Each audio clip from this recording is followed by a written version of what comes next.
Hi everybody. This time we're going to be learning about mixed references. Okay, so like I said before, what if I wanted the reference to move left or right, just not up or down, or move up and down, but not left or right? Well, we have to use something called a mixed reference.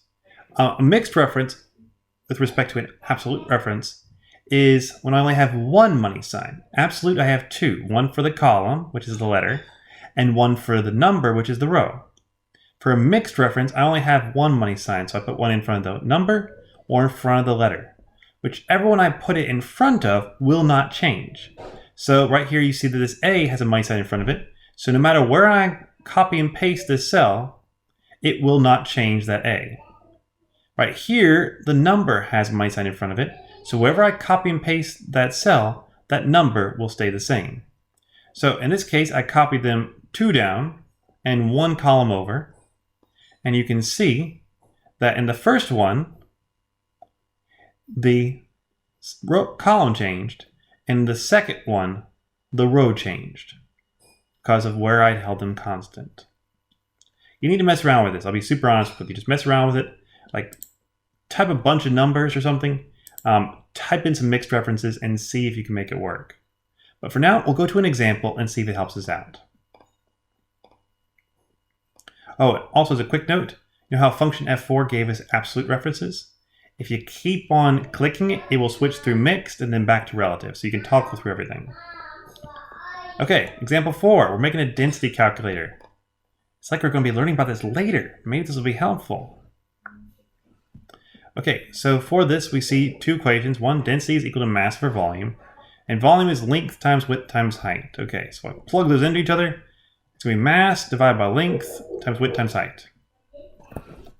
Well, first thing, let's just write that equation. So equals, I was clicked in the wrong cell. There we go. Equals the mass divided by, I'm going to put in parentheses to make it easier, length times width times height. Okay. Now walk through this with me. Which ones do you think should not move?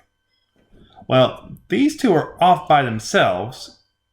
So just from that, since there's nothing else really next to them, I'm guessing they don't move. They shouldn't move. So this is a blue rectangle. I look in here and I see that F154, that matches up, should be an absolute reference. So I click it. I hit function F4.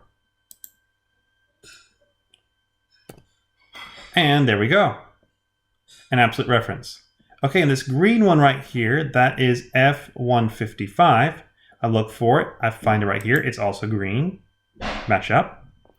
I hit F4, and it turns into an absolute reference. Okay, I've got this red and this purple one though. These two boxes. Well, the red one's going down, but I probably don't want it to go left or right.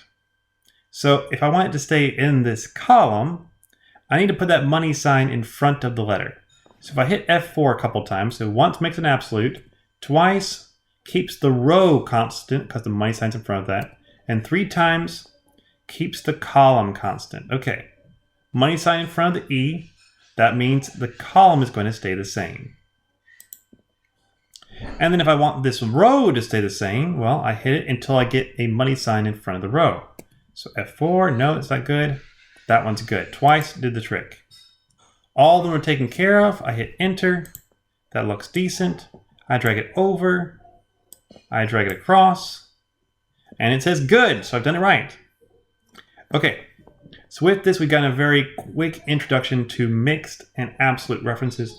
Remember that you're going to need to use both. Also, now that you've done this, you probably should go to the very top, that first example, and try to fix it. Because it's very, very similar to what we did right here. In fact, it's almost identical to this. Just you remove a couple things from the equation. So use that to your advantage. See if you can fix it. And I will see all of you next time. Also, just as a note, I'm going to say it here. This Excel Everest sheet is being constantly updated. So if you see Excel Everest several times throughout the semester in different units, keep on downloading it. Get the new one, because I will update it every single time. That's just for your note, and I hope this helps you.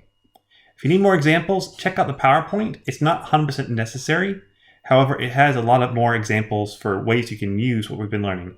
And it has some problems you can try out where you know, are these two cells added together? You can test yourself using it.